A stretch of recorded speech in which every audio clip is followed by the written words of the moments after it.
Ang kwento ni Tomby.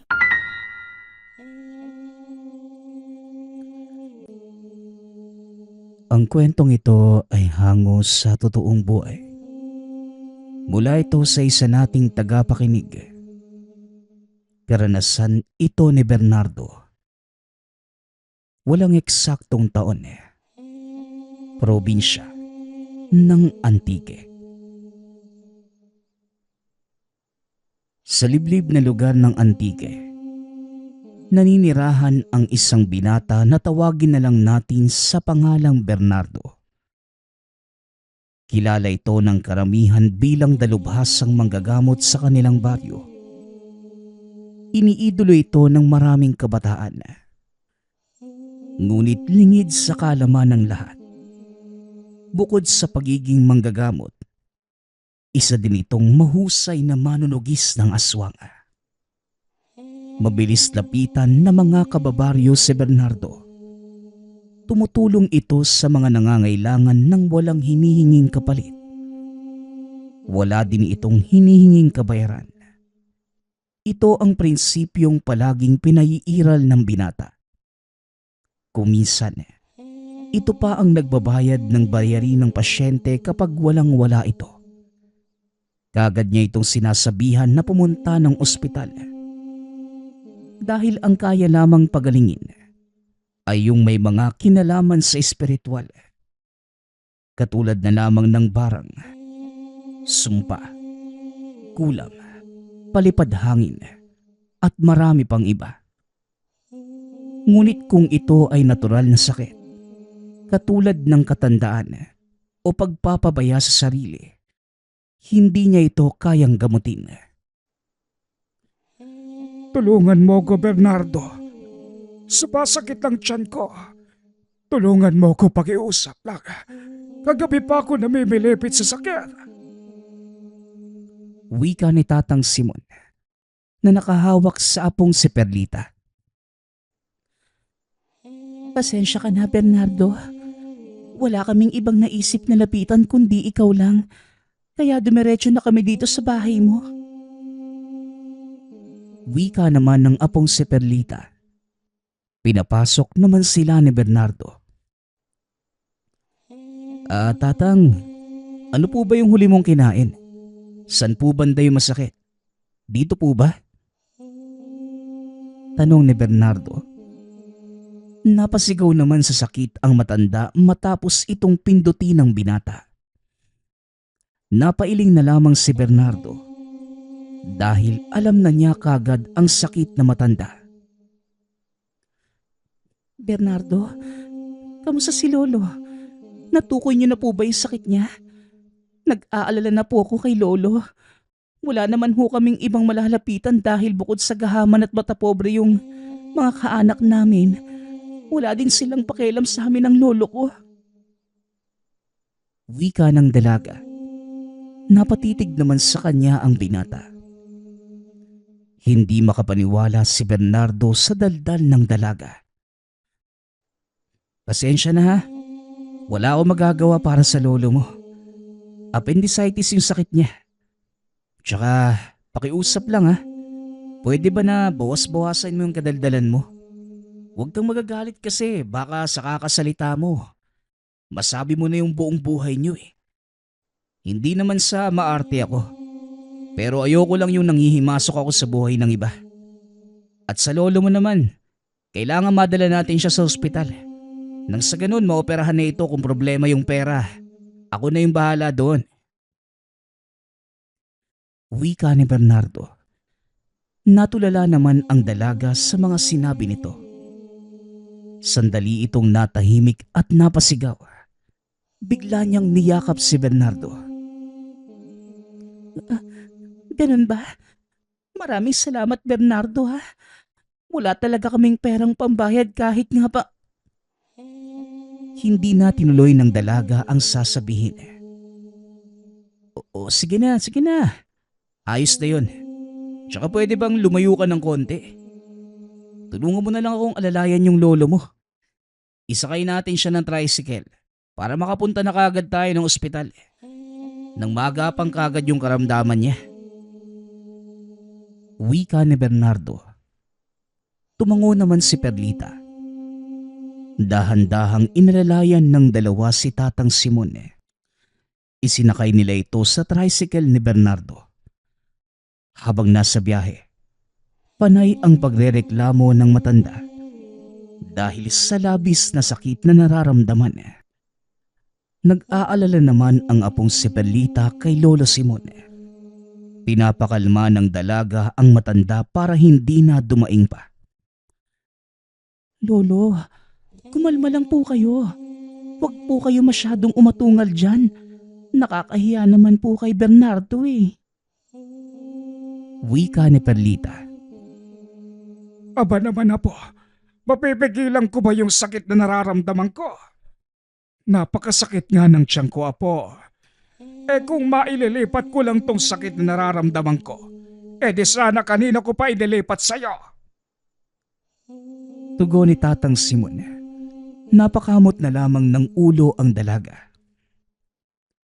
Huwag na po kayo magsalita, Lolo. Tsaka, kapag naoperahan na po kayo, huwag ka na pong mag-iinom ha. Bawal na yun sa inyo.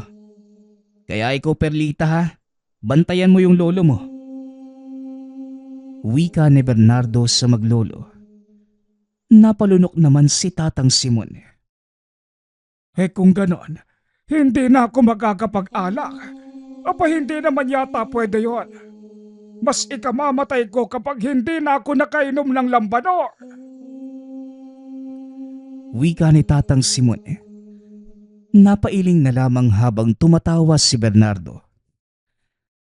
Hindi lang si Tatang Simon ang nadinig niya na nagsabi ng mga salitang yun. Halos lahat na matatanda na lumalapit sa kanya. Ganon din ang dinaraing. Lolo, iwasan niyo na ho yung pag-inom ng alak. Matanda ka na para doon. Kaya makinig ka na lamang kay Bernardo. Para naman po sa'yo yun Pamimilit ng dalaga sa lolo. Bueno, sige na. Magpapa-opera na ako. Basta siguraduhin nyo lang na mawawala itong pananakit ng tiyan ko ha. Wika naman ni Tatang Simon. Napatango naman si Bernardo.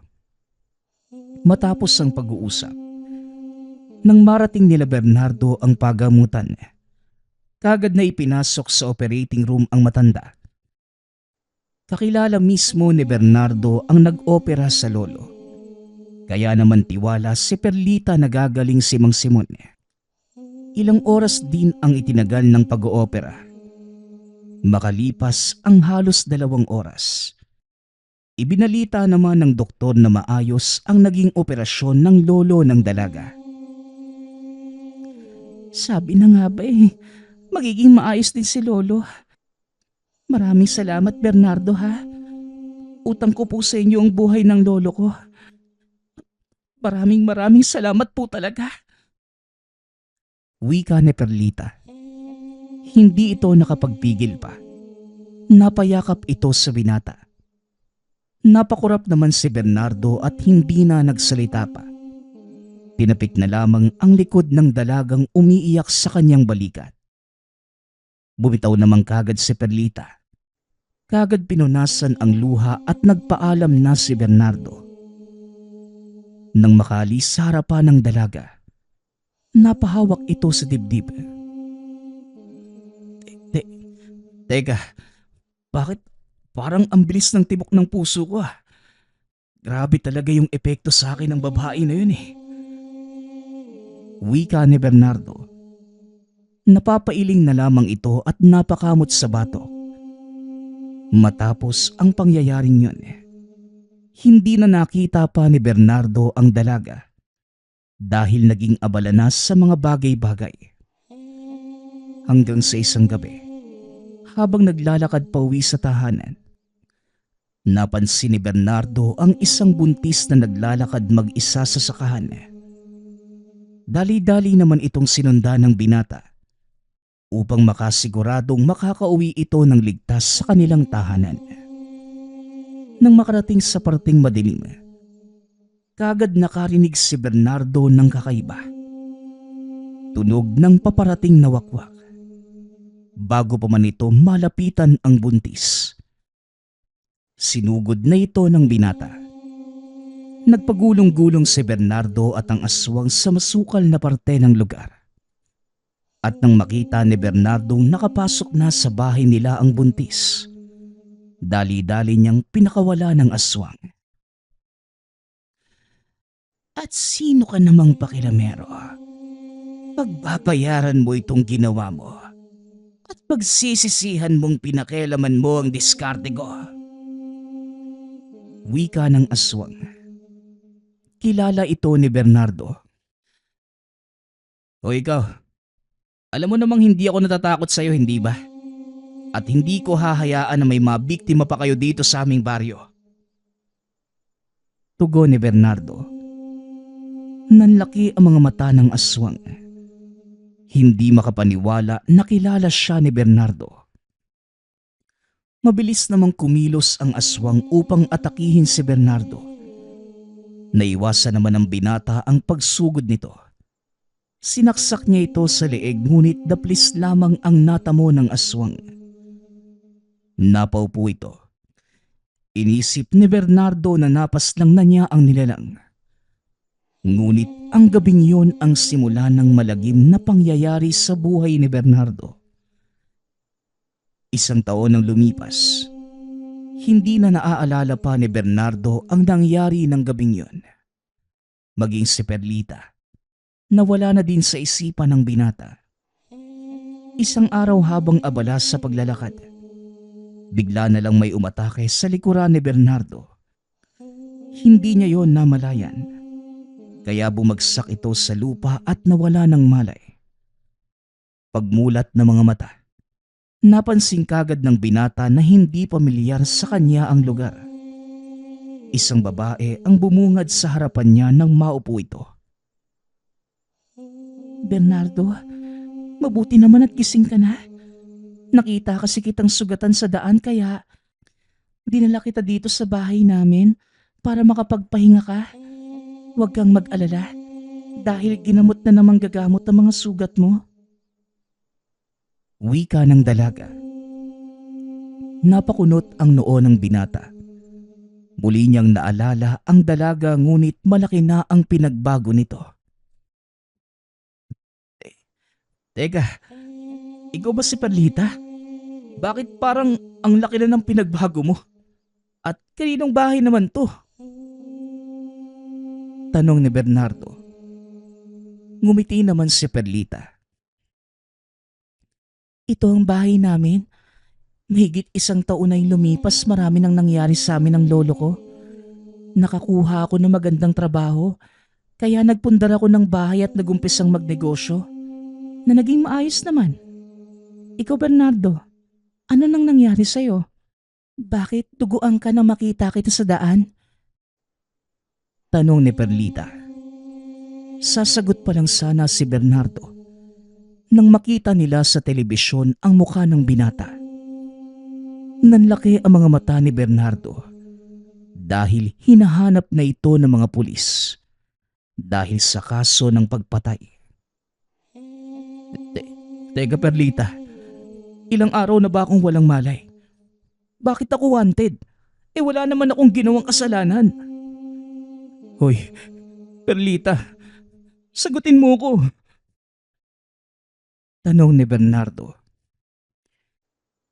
Sa totoo lang, 1 buwan ka nang walang malay. Mabuti nga at buhay ka pa eh. Kung hindi kita natagpuan nung gabing yun, malamang pinaglalamayan ka na. Sugatan ka nang makuha kita at may lasdas ka sa leeg. Mabuti na lang at hindi ka naugatan. May nakaaway ka ba para gawin ang bagay na ito sa'yo? Wala ka bang natatandaan bago ito mangyari? Tugon ni Perlita. Napayuko naman si Bernardo. Wala akong matandaan na kahit ano. Basta ang alam ko lang, naglalakad ako pauwi sa bahay ko. Galing sa ospital. May hinatid akong bata na may appendicitis. Tapos bigla na lang akong nakaramdam na may pumalo sa ulo ko. At naging blanko na yung lahat. Pagpapaliwanag ni Bernardo. Napakunot ang noo ni Perlita sa sinabi ng binata. Kung ganon, planado ang lahat. Alam mo, nang makuha kita, doon na nagsimula yung malagim na krimen sa baryo natin. At ikaw ang itinuturong may gawa ng lahat. Dahil pangalan mo ang nakalagay. Hindi naman ako naniniwala sa paratang ng marami. Kasi nga nandito ka eh. Gusto ko pa nga sanang sabihin sa lahat na nandito ka at walang malay. Pero ang sabi ni Lolo sa akin, baka patibong lang ang lahat ng yun ang kalaban. Kaya itinago ka namin. Wika ni Perlita. Tatayo pa sana si Bernardo nang biglang dumating si Tatang Simon. Kung gusto mong malaman ang nasa likod ng lahat ng ito, magpagaling ka, iho. Magpalakas ka at huwag kang mag-alala. Dahil hindi ka namin pababayaan. Utang ko ang buhay ko sa iyo. At gayon na ikaw naman ang gipit, ako naman ang babawi sa iyo. Tutulungan kitang makabangon muli at lingisin ang iyong pangalan. Wika ni Tatang Simon. Napabuntong hininga ang binata. Hindi na nagsalita pa. Nagkatinginan na lamang ang maglolo dahil maging sila. Hindi inaasahan na sa ganoong pagkakataon pa sila muling magkikita. Matapos naman ang pag-uusap na yun, patuloy na inilagaan ni Perlita ang binata. Siya ang naghahanda ng mga pagkain at nagpapainom ng gamot. Ngunit kahit hindi patuluyang gumagaling ang lahat ng sugat, patuloy pa rin si Bernardo sa pagpapalakas ng katawan. Hanggang sa lumipas ang ilang araw. Naging malapit sa isa't isa ang dalawa. Kalaunan, naramdaman ni Bernardo na nahuhulog na ito sa dalaga. Ngunit pakiramdam niya, mali ito. Hanggang sa ilang buwan pa ang lumipas, tuluyang gumaling ang mga natamong sugat ni Bernardo. Alam ko na, may hinala na ako kung sino yung may gawa nito sa akin. Isa lang naman yung nakaaway ko eh. Walang iba kundi yung aswang na si Tinoy. Siya din yung nagbanta sa buhay ko kaya malamang siya ang may pakana ng lahat ng to. Wika ni Bernardo. Paano mo naman nasabi, Bernardo? Anong pruweba mo? Alam mo, pero kung aswang man siya, dapat kilala yun ni Lolo. Lolo? Bakit? Ano bang meron sa'yo, Tatang Simon? Isa ka bang antingero? Manggagamot? Albularyo o babaylan? Marami ba akong dapat malaman sa tunay niyong pagkatao? Tanong ni Bernardo. Napatitig naman si Perlita kay Tatang Simon. Pasensya ka na, iho, kung masikreto kami ng apo ko. Nag-iingat lamang kami sa mga kaaway. Ang totoo niya, isa kong antingero. At nung kaedaran mo ko isa ko sa pinakamagaling na manunugis ng aswang. Pero naungasan ako nung binatang manunugis sa dami ng napatay niya Pero wala pa rin nakakaalam ng kanyang tunay na pagkatao. Tugon ni Tatang Simon. Napatulala naman si Bernardo. Ano ho? Kayo yung pinakamagaling na manunugis ng aswang? Grabe, hindi ko inaasahan to Nung una kitang nakita, akala ko simpleng lasinggero ka lang na merong sakit. Alam mo din yung bagay na yun? Teka, sino ka ba talaga? Bukod sa pagiging manggagamot, sino ka? Pakiramdam ko meron kang inililihim sa amin Ay nako. Ako ho yung tinutukoy mo, Tatang Simon.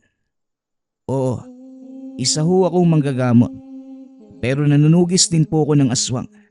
At malakas ang pakiramdam ko na si Tinoy ang magawa nito sa akin. Dahil siya lang naman yung huling nakalabang ko Akala ko napatay ko na siya ng tuluyan. Pero mali pala ako. Wika ni Bernardo. Nagulat naman ang maglolo. Hindi lubos maisip na si Bernardo ang magaling na manunugis, ngunit marami pang hindi alam ang binata tungkol sa mga kaaway dahil minana lamang niya ang kaalaman mula sa lolo. Kaya minabuti ni Tatang Simon na turuan si Bernardo na mga kaalaman na meron siya, lalo na pagdating sa mga ritual. Bukod dito, merong ibinigay ang matanda sa kanya. Dali-daling pumasok ang matanda sa loob ng kwarto. May kinuha itong baul at binuksan. May kinuha sa loob. May inilabas itong malaking palakol. Kung titignan ng normal na tao, isa lamang itong simpleng palakol na ginagamit na pamputol ng kahoy. Kinakalawang pa ito dahil sa kalumaan. Ngunit nang maiabot ito na matanda sa binata, bigla itong nagbago ng anyo. Nagulat si Bernardo sa nasilayan. Isang gininto ang palakol.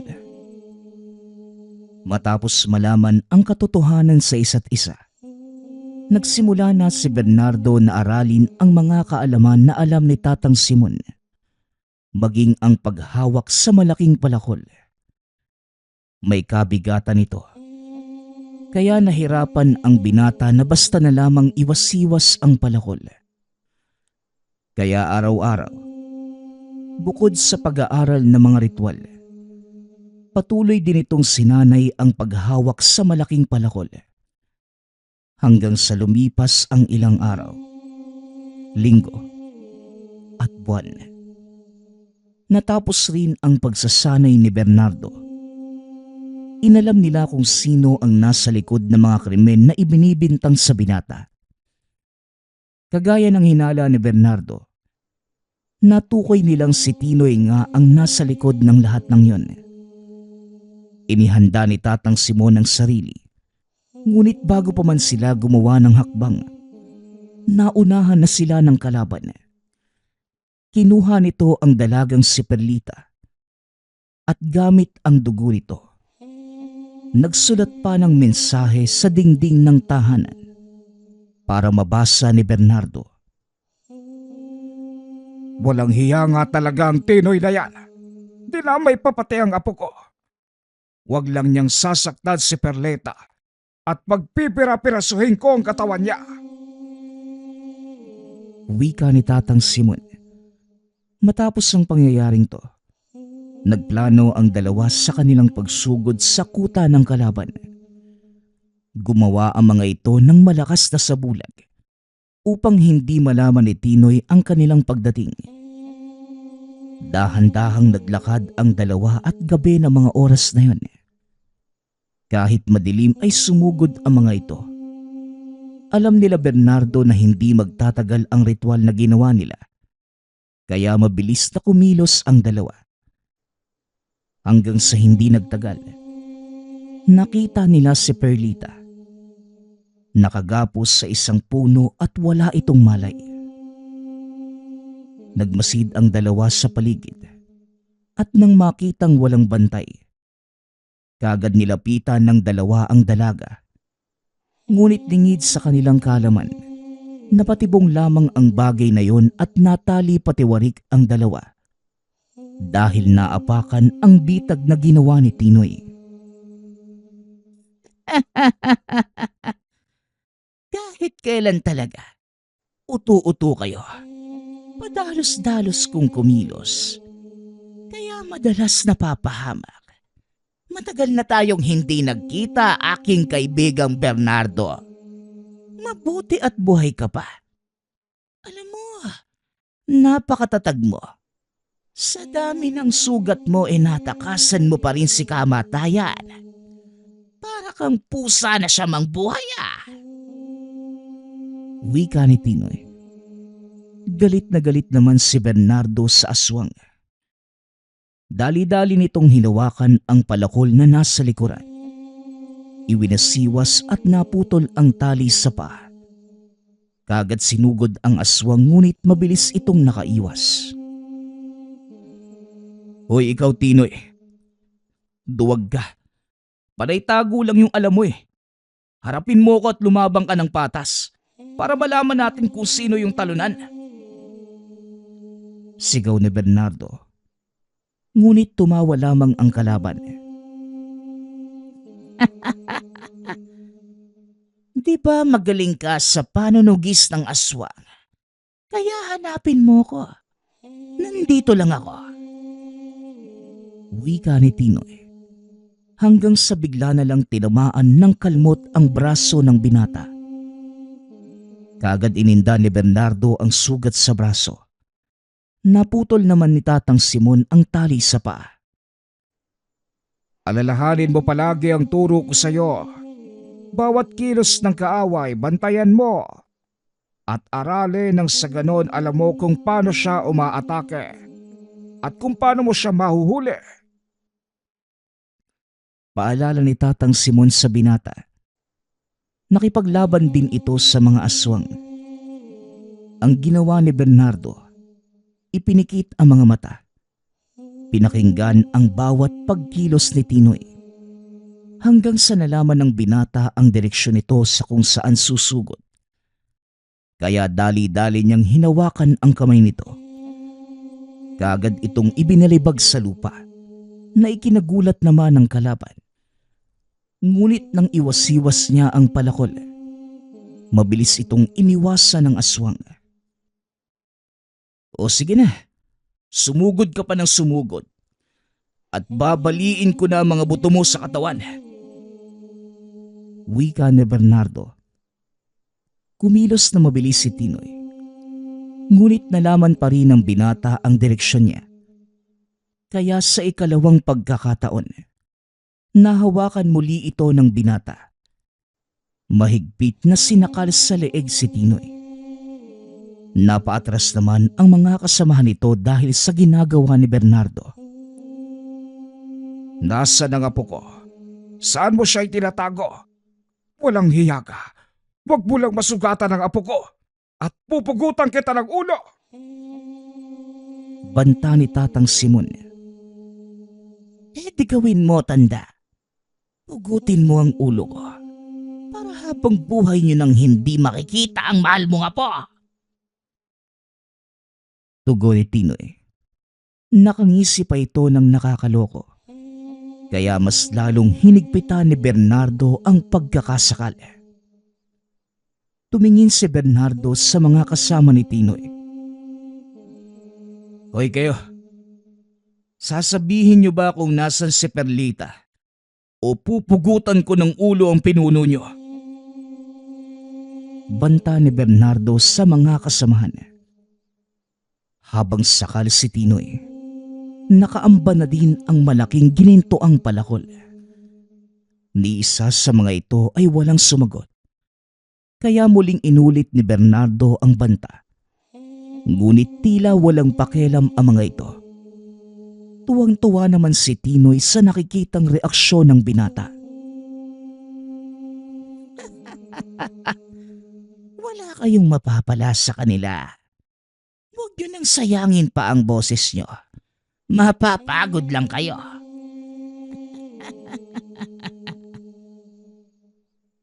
Wika ni Tinoy. Napiko na si Tatang Simon sa aswang. Inilagay nito sa noo ni Tinoy ang tangang medalyon. Napasigaw sa sakit si Tinoy. Nagpupumiglas ito mula sa pagkakasakal ni Bernardo.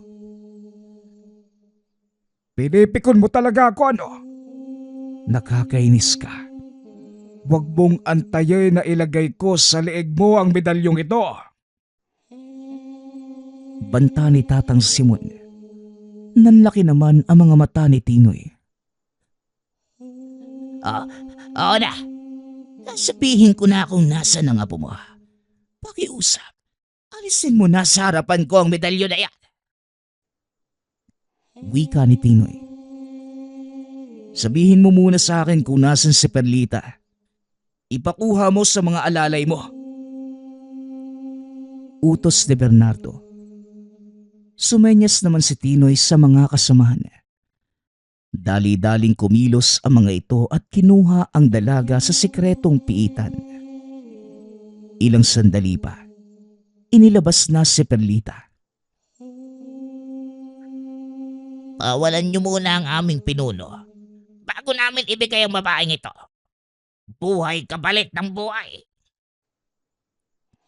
Wika ng isa pang aswang. Dahan-dahan namang tinatanggal ni Bernardo ang pagkakasakal sa aswang. Nang makawala ito, dali-dali nitong sinugod si Tatang Simon. Mabuti na lamang ay mabilis kumilos si Bernardo. Nasangga niya ito gamit ang malaking ginintoang palakol. Iwinasiwas niya ito at natamaan sa braso ni Tinoy. Sabay hatak sa dalaga. Tuso ka talaga, Tinoy. Pero mas mabilis pa din ako kaysa sayo. Kaya magtago ka na. Dahil kapag nahawakan ulit kita, sisiguraduhin kong mapupugot na ang ulo mo. Sigaw ni Bernardo.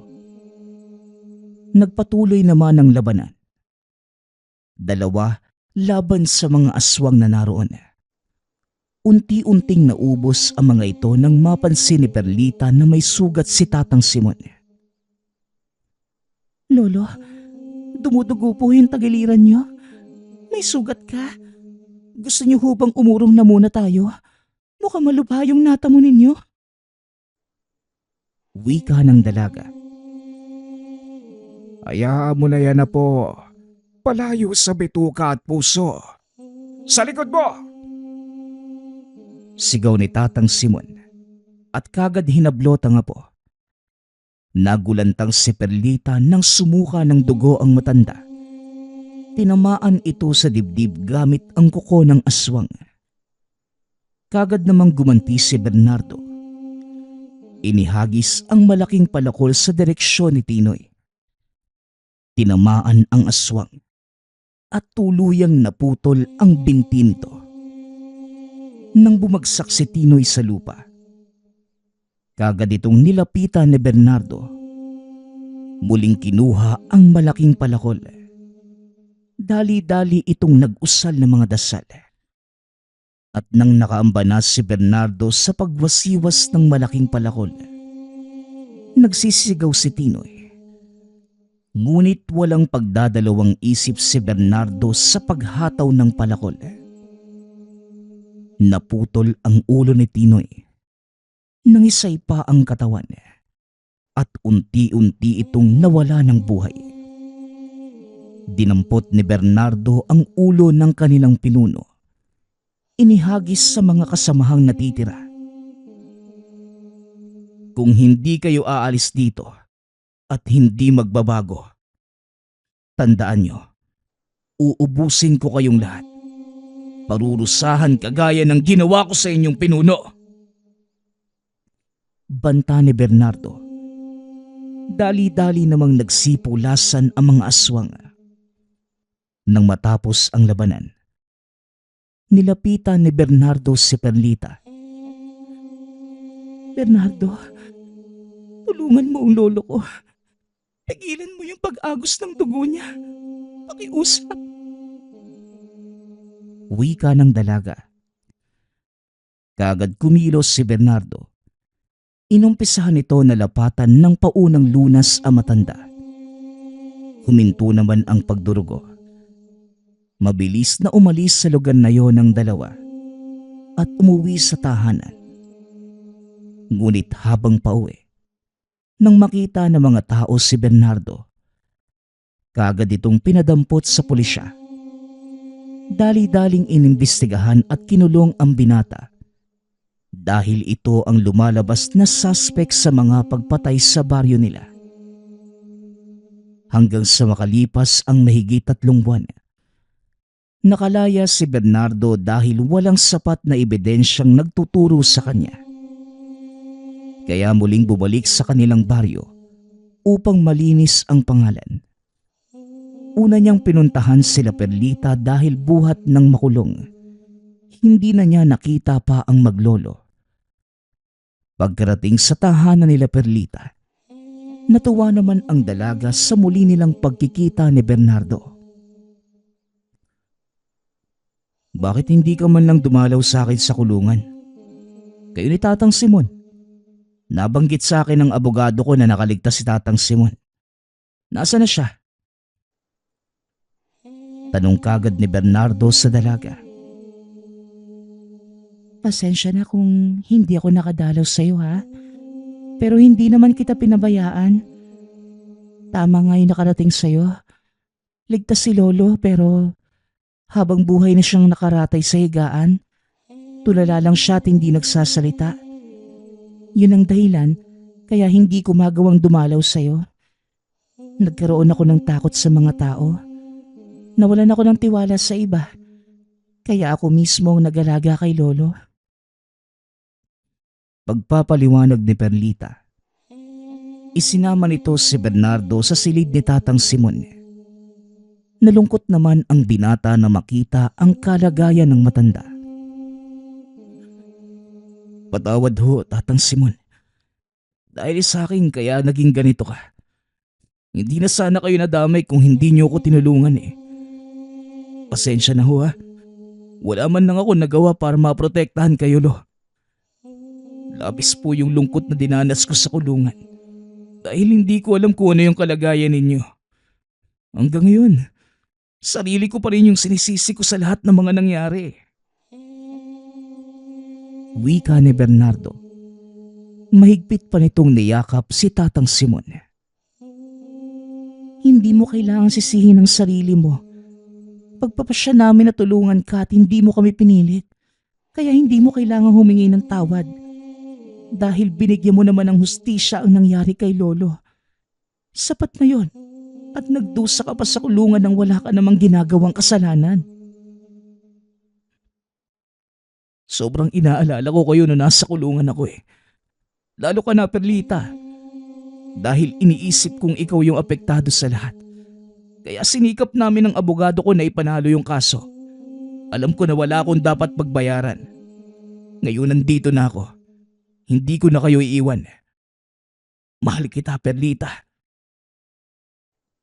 Wika ni Bernardo.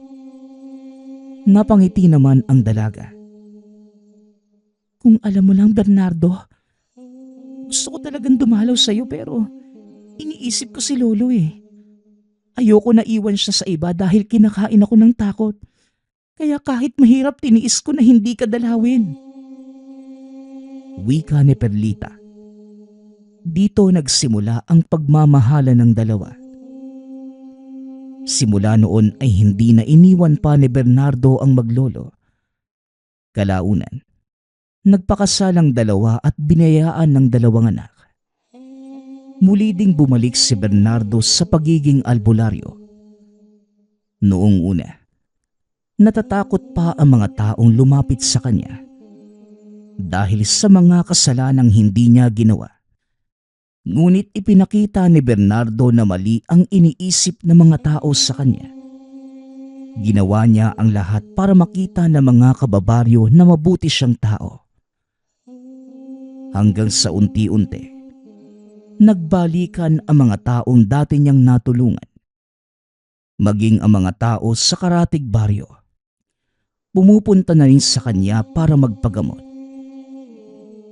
Naging manggagamot ito sa umaga at tumutugis naman ng aswang sa gabi. Inilaan ni Bernardo ang buhay sa pagtulong sa mga tao. Hanggang sa paglipas ng ilang taon, tuluyan ang kinuha ng Diyos si Tatang Simon. Binawian ito ng buhay sa edad na 70 taong gulang. Ngunit kahit ganon, naging masaya ang matanda. Kahit papano, nakasama niya ng matagal ang dalawang apo. Sa kasalukuyan, masayang naninirahan sa Antique ang pamilya ni Bernardo. May mga apo na rin ito. Ngunit magpasa hanggang ngayon, hawak pa rin niya ang ginintoang palakol. Bumalik na din ito sa dating anyo na una niyang nakita. Maliit at puro kalawang. Ngunit alam niya na naghihintay lamang ito ng susunod na magtatangan. Ang susunod nating kwento ay mula sa isa nating tagapakinig. Karanasan ito ni Hener. Walang eksaktong taon. Probinsya ng Cebu. Magmula sa bayan, halos 10 kilometro pa ang lalakarin ng binatang si Hener papunta sa bundok kung saan ito naninirahan. Payapa doon, ingay lamang ng mga ibon ang madidinig kung maglalakbay ka papunta sa kanila. Napakaliblib ng lugar at mabibilang mo lamang sa mga kamay ang mga tahanan. Dalawa lang silang naninirahan sa barong-barong ng asawang si Gina. Ang bubong nila ay anahaw. Pinagtagpi-tagping sako naman ang dingding. Nangangamuhan lamang itong si Hener.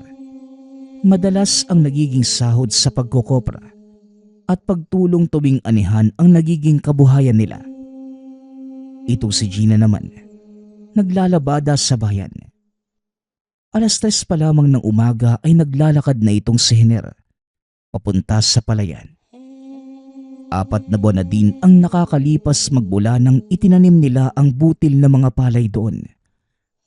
Sa pagkakataong ito, tanging pag-aani lamang ang tatrabahuhin ni Hener. Sapagkat magmula sa pagbilad hanggang sa pagbenta nito, ibang tauhan na ang gagawa. Kaya naman kung may sasahurin man doon, talagang kakarampot lamang sa kadahilan ng marami silang naghahati-hati. 8:00 na ng gabi nakauwi si Hener. Pagkauwi sa tahanan, bigla itong nagsabi ng, "Gina, pwede bang pakihilot ng likod ko? Sobrang sakit kasi. Kaninang tanghali ko pa ito iniinda." Wika ni Hener. Maghapunan ka kaya muna. Anong oras na din? Baka gutom ka na. Tugon ng asawa. "Maya-maya na, Gina. Hilutin mo muna tong likod ko, pakiusap." Muling wika ni Hener. Halos mabali ang likod niya sa higit 7 oras niyang pagtatrabaho. Namilipit man sa sakit, patuloy pa rin ito sapagkat kung walang gagalaw ay wala rin silang maisasaing.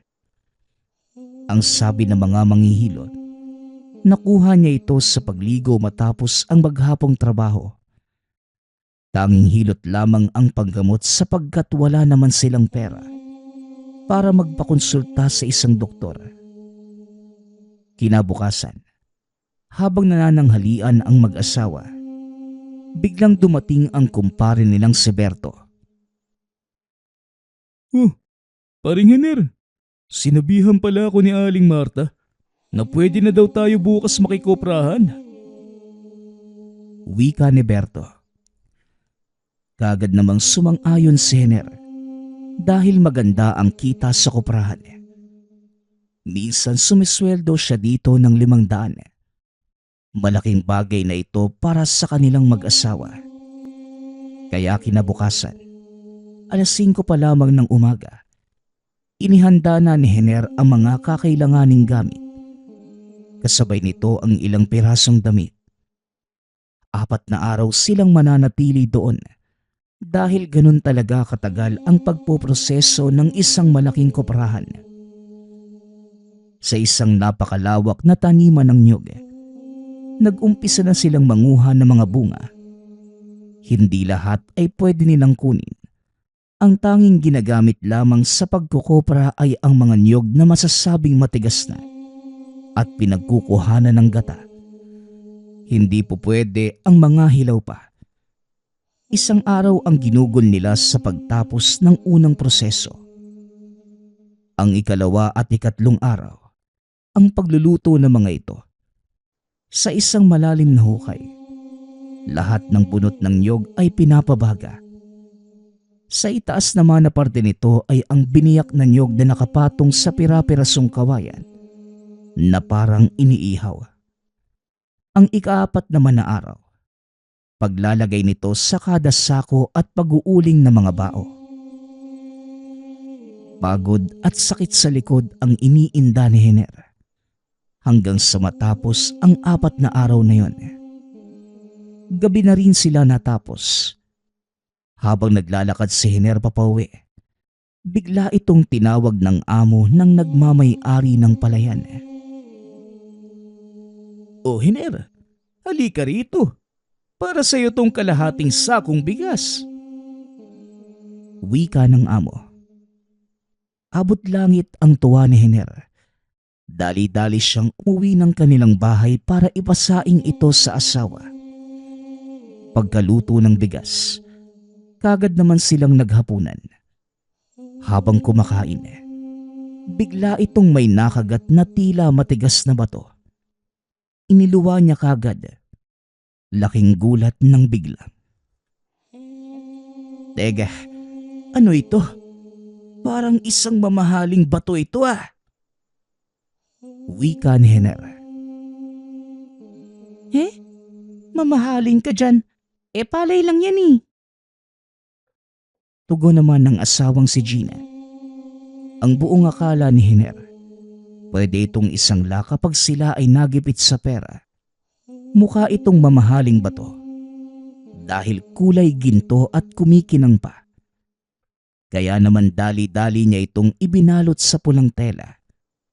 At simula ng araw na yon, palagi na itong nasa bulsa ni Hiner. Dala-dala kahit saan man magpunta. Nagpatuloy lamang ang mag-asawa sa normal nilang pamumuhay. Ilang linggo pa ang nakalipas. Napansin ni Hiner ang malaking pagbabago sa katawan. Kahit magtrabaho pa ito ng 12 oras, hindi na niya nararamdaman ang sakit sa likod. Hindi na rin nagugutom basta-basta. At minsan naranasan pa ni Hiner na hindi kumain ng 4 na araw ngunit wala siyang nararamdamang gutom ni isang beses. Dahil sa kalagayan, nagpa siya si Gina na samahan ito sa isang albularyo dahil baka kung anong elemento na ang sumapi sa katawan nito.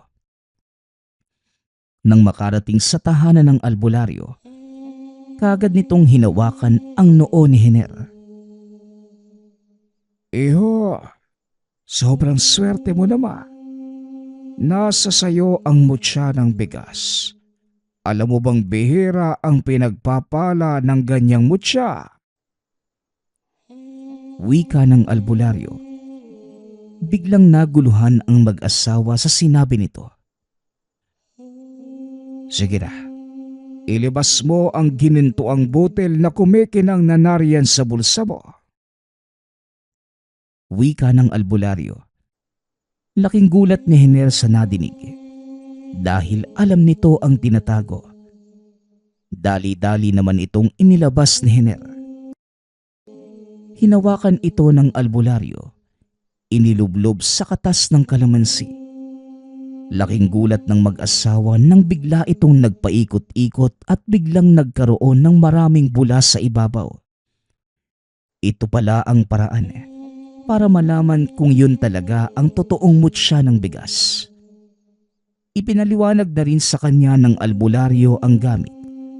Ito pala ay nagbibigay ng lakas ng katawan. Kakayahan na hindi magutom ng ilang araw at sa pagkakataong yun. Naintindihan na nila kung bakit gano'n na lamang ang lakas at pagkawala ng gutom ni Hiner. Magmula nang malaman nila ang lahat ng yun, sinamantala ito ni Hiner. Halos walang katapusang pagtatrabaho ang ginawa niya. Kasabay nito ay 3 beses na lamang kumakain sa isang linggo.